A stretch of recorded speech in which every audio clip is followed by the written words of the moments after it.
Hey there, it's Dan Blakely, and this is what Barrie's talking about from Barrie 360. On this week's show, Kempenfest finally managed to celebrate its 50th anniversary, and what a party it was. Barrie police are cracking down again on noisy mufflers and more, and we meet an 8-year-old trying to save the monarch butterfly. But first, hard to find a walk-in clinic anymore. 2 of them in Barrie this week became after-hours clinics for patients of participating physicians only. At others, you need to make an appointment. RVH has opened a satellite clinic, but you need to make an appointment there too. However, it is expected to fill a gap and ease some of the pressure on the ER. Barrie 360's Ian McLennan made an appointment with Sharon Ramagnano, Operations Director of Emergency, Critical Care and Trauma at RVH, as well as the Sperling COVID, Cold and Flu Care Clinic, to find out more. So, Sharon, how long has the Sperling Drive Clinic been operating? We've actually opened it a couple of times throughout the pandemic just to ensure that we had access for patients that required this type of care. Officially, it's been opened as of November last year, 2021, and has not closed since. In the previous year, it was open for a sporadic time and then closed, and now we have a need for it to be ongoing. Why was the decision made to broaden, if you like, the mandate of this clinic? We've noticed that we definitely have, ebbs and flows within this pandemic and different waves that we are seeing. When we have a wave, we definitely have an increased volume of patients with lower acuity symptoms, such as cough, colds, fevers, earaches, sore throats, that are seeking care and either unable to get it or the timing of the care that they are able to access doesn't really line up with their symptoms and their need. So we're finding that, either through their family physicians, they're trying to get an appointment there, or just that their doctor's closed and it's now a Saturday afternoon and their child has an earache. So there's really lack of options to go somewhere when you do have infectious symptoms. Some of the clinics are not open to patients with infectious criteria like fevers. So they really feel that, there's option is the emergency department, which is not a good plan because our emergency departments do have increased volumes and acuity levels, and staffing is tight. So we wanted to ensure that this clinic was available and accessible to the community for as many hours a day that we could provide and ensure that it went to 7 days a week. Now, to be clear, is this a walk-in clinic or is it by appointment only? It is an appointment booking system, and you can get that through the RVH website, and you can go through COVID resources, and you'll find it right there. It's a couple of clicks. You'll see the cold, cough, and flu care clinic. Through the website, you can book an appointment. It's very simple and easy. If you don't see an appointment, you can also call the clinic, and they will be able to help you find an appointment that you need. Okay, so there's no waiting room per se, and the clinic's able to process between 40 and 60 patients a day, could go up to 80. But when a patient does arrive, then what's the protocol? So the average per day is sort of fluctuating between 35, 40 patients to 60 patients a day currently. The reason, the rationale behind that is depending on the physician resources that we have in place. So whether we have 1 or 2 or 3 doctors working that day and working the entire period of that 8 hours that we have the clinic open, what we are doing is we have currently 3 assessment rooms, which is why this is an appointment only, because you will not have a waiting room to sit in. So as you arrive, you come through a security booth, which will provide a pager, and you will wait in the parking lot by the door to come in. The team will call you, page you through that within a few minutes. It's usually, between 2-3 minutes wait to 5-10 minutes maximum. You would be brought into an assessment room that's a dedicated room for you. There's no waiting room. And the reason behind that is people are coming with infectious symptoms. We don't want to be having them sitting for hours in a waiting room that you would have to do should you go to an emergency department. So the efficiency is there, the safety is there. You have a dedicated room. You'll be seen by a nurse. You'll be seen by a physician or a nurse practitioner and treated and then discharged from there. So the entire visit is quite efficient and expedited so that you don't have a long time to wait with your child who may be sick or yourself. And finally, might this clinic become the new normal in our community? Yeah, and we're trying to understand sort of what the long-term plan would be for these types of clinics. And I know Ontario Health is very invested in ensuring that this type of clinic remains for the communities throughout the province. As long as that goes on, we're really unclear. at this point in time, we are looking to continue the rest of this year and into next spring with this specific type of clinic. We may, at that point, once we see different things happening in the world or in the community, we may look to change the type of patients we see and add other cohorts of different types of patients based on what we're seeing. For now, for the near future, it's definitely going to continue to be the cold, cough, and flu patient. Barrie 360's Ian McLennan in conversation with Sharon Ramagnano, director of the RVH COVID Cold and Flu Care Clinic on Sperling Drive.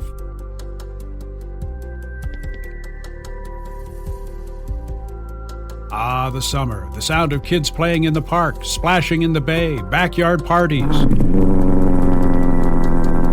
Noisy mufflers.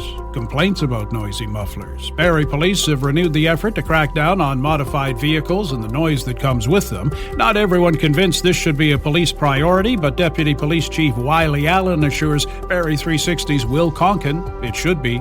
Have you done initiatives like this before? How have they turned out? Yeah, we have, and we lay a lot of charges. We did so last summer, received a lot of media. We want the community to know that we're aware of the complaints. We hear them and we take them seriously. So we're going to do this initiative and see what's out there.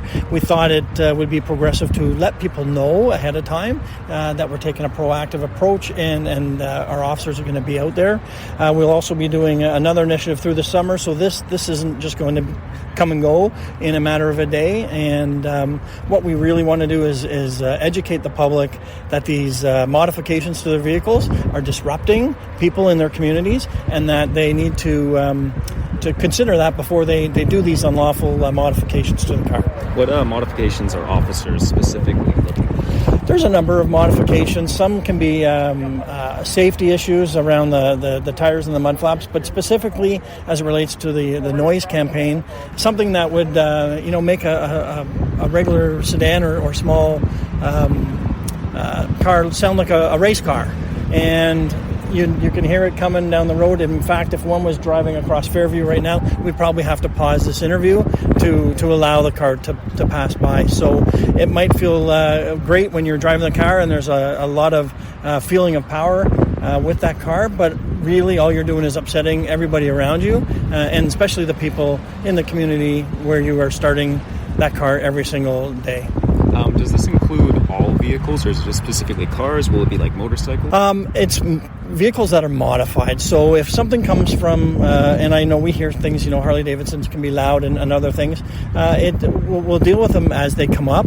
But for the most part, people who are making modifications to alter the sound and the emissions from their vehicle to make the noise that would be considered disruptive to the layperson in the community, yeah, we're going to take that on. And I'd like to also mention that for those people that are considering modifying their vehicle, or if they have and they didn't know it was unlawful, please just reach out to the Barrie Police. Our traffic unit would be happy to meet with you, inspect your vehicle. There would not be any charges if you brought it in here because you wanted to educate yourself and maybe remodify it back to its original state. So we would be happy to work with anybody in the community if they want to know what the limitations of certain modifications are. How important is the public in this initiative? The public is very important. What that information does, as with any crime, when something happens in their community, we need to know about it so we know where to divert our resources to. We have only so many resources. If we are able to target the areas and the times where these things occur, then we are able to be more productive with our members, more responsibility with our deployment, and eventually, hopefully, be able to have a more proactive, targeted response to an issue in the communities that are feeling it the most. Deputy Police Chief Wiley Allen with Barrie 360's Will Conkin. By the way, police staged their first blitz of this campaign last week, laying 50 charges, 29 of them noise-related. Into the last half of the summer, looking for something to do? You like concerts? August is thick with shows. It's Rachel with the Rock 95 concert listing. August 6th at the Key, you can check out Mr. Patio Lanterns himself, Kim Mitchell. August 8th, Bud Stage, they're bringing you the Goo Goo Dolls. Also on August 8th, over in Toronto, the Rogers Centre, they have the Motley Crue, Def Leppard, Poison, and Joan Jett in the Blackheart Stadium Tour. August 12th to 14th, Shake the Lake Balla. It's Rock 95 bringing you 15 bands, including Hawksley Workman and Monster Truck. August 13th, over at the Key, it's the Strumbellas. August 16th, Bud Stage. They've got Styx, REO Speedwagon, and Loverboy. The Glorious Sons, they have a 3-night engagement at the Key to Balla, August 18th to 20th. August 19th, Scotiabank Arena, they got Greta Van Fleet. August 21st, another great night for shows in Toronto, Rogers Centre, they've got the Chili Peppers. And Bud Stage hosting the Scorpions. August 27th, back at Bud Stage, they've got Blue Rodeo. And looking ahead, September 16th to 18th in Cookstown, Rock 95 brings you the Gussapalooza Music Festival. If you want to check out details on any of these shows, click on that concert page on rock95.com. This is what Barrie's talking about from Barrie 360. I'm Dan Blakely. So, how many orange and black monarch butterflies have you seen in recent years? Their population is dwindling. In fact, they've become an endangered species. But there's an 8-year-old girl in Orillia trying to reverse that. Barrie 360's MJ spoke with Morgan Mansfield and her mom, Gavi, to find out what they're doing and how you can help. Morgan has developed a bit of a new hobby, which is a really great one. Can you tell me a little bit about that? So a couple of years ago, we found monarch caterpillars up the street from us. And what ended up happening was we left them to nature, which is great and what you're supposed to do. But the milkweed that they were on got mowed down, caterpillars and all. So we didn't get to watch them grow or anything. And we were really sad. So the next year, last year, Morgan watched a monarch butterfly lay its egg. And she came running inside and said, I just saw a monarch, and it was laying an egg, and I've got the egg right here on a leaf. She had picked the leaf that the egg was on, and that was kind of the start of it all. We had some milkweed in our backyard, but we didn't have enough to sort of rehome these in the wild, so we raised them last year. This year, she's setting out to make sure that they have enough habitat, that they have enough milkweed throughout the city, so that they are able to continue their life cycle and not have to worry about getting mowed down. How exactly are you doing that? Because that's a pretty big undertaking. Rather than asking the city not to continue maintenance, which they obviously have to do, we're more about building habitat. So we came across this initiative called the Butterfly Way Project, and it's with the David Suzuki Foundation.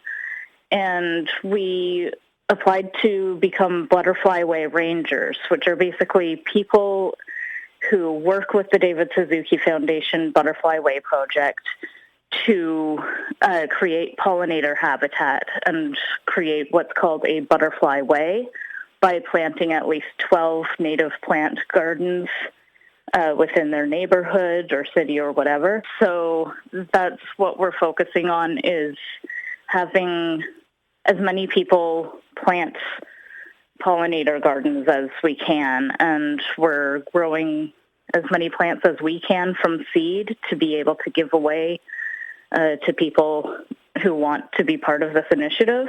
What exactly are you guys basically asking for from the community to sort of help Morgan with her project here? So we are asking people who have some space who would like to have a pollinator garden on their property. We're asking them to join us to plant pollinator plants. We have lots of plants that we can give to people who sign up with the initiative. Our aim is to create 12 new pollinator gardens in Orillia. Okay, and is Morgan available to talk to me? Yeah. Hi. Hi, Morgan. How are you? Good. You would like people to sort of, I guess, join you and help you in making pollinator gardens. What kinds of things can people do to help out both caterpillars and butterflies? Plant a pollinator garden and leave the milkweed alone. Okay. And that's really easy to do, right? Yeah. Yeah. So what do you have to do to plant your garden? Just plant the flowers and then just let nature take care of it? Yeah. Sometimes you have to water them if it's really hot and it hasn't rained in a long time. All right, Morgan, you did such a good job. Thank you so much. Morgan Mansfield and Mom Gavi, if you want to help, they can be reached at morgansmonarchs@gmail.com. Well, that was quite a show. The 50th Kempenfest Arts and Craft Festival, twice postponed by the pandemic, was held this past weekend on the Barrie waterfront, and it did not disappoint. Not the organizers, not the vendors, and not those who spent some time there. I caught up with Kempenfest Chair Todd Tuckey as things were starting to wind down on Monday. He may still be coming down off a 3-day high. Some of our arts and crafts vendors had sold out Sunday morning, like roughly 20 of them said they'd already sold out of everything they brought, which was amazing because they had stocked extra for this year, expecting a good comeback. So it's been great. Talking to the food booths, they have done amazingly well. The beer garden and with the bands and stuff has been just great. Like, it's great to see everybody back out, enjoying and giving back to the community. You had some challenges in the months leading up to this, just coming out of the pandemic and finding all the things that you usually had and had access to. You got through that, the festival began, and here you are. And here we are, and with just a couple hours left, Dan, and we're just hoping that Mother Nature cooperates and holds off.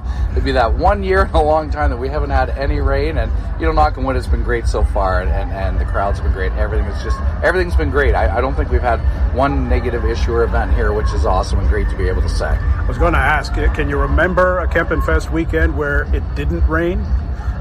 We're going back, Dan, probably close to 20 years when I can maybe remember one, and maybe, because you're right, every Kempenfest, there's a shot of rain coming in at some point over the weekend, a little damper on things, but typically it's just a little damper, which is okay. So 2 years without it, what did you learn over that period that you put in place this year? What have you picked up this year that you can use moving forward based on everything that's gone on the last couple of years? Well, it's interesting. For festivals and events in Ontario, they're saying that the average attendance is up 20% this year over any regular year, and we're finding we're at least that here. And the average expenditure is up over 30%, and we're talking to our arts and crafts vendors, and they're saying the exact same thing is absolutely out.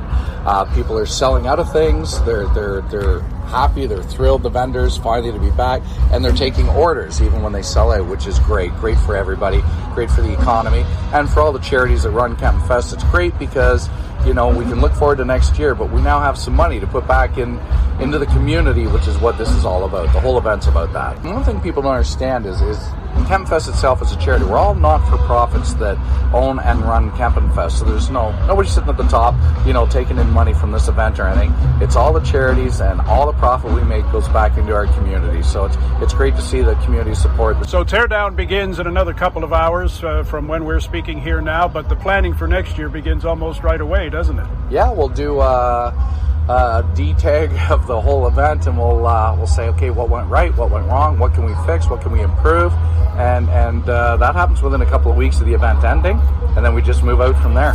Favorite moment for you at this year's Kempenfest? Among many, I'm sure. Well, if I had to pick one, just interesting being with my family last night, and we had a Canadian country music artist, Teve, on stage, and Teve got up there and encouraged the whole crowd to sing Happy Birthday to me along with him. So it was a unique moment. It was pretty exciting. Congratulations on a great festival, a good comeback, and finally getting that 50th anniversary off the ground. Yeah, we're so excited, and the community support's been great. And like I say, thank you guys for sharing the information and getting everybody out here and giving them guidance. It's very much appreciated. That's Kempenfest Chair Todd Tuckey, one of many satisfied customers at this year's Kempenfest.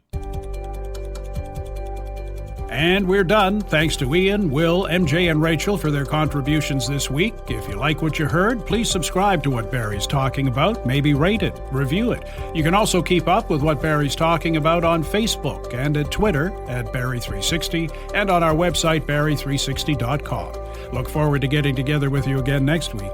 I'm Dan Blakely.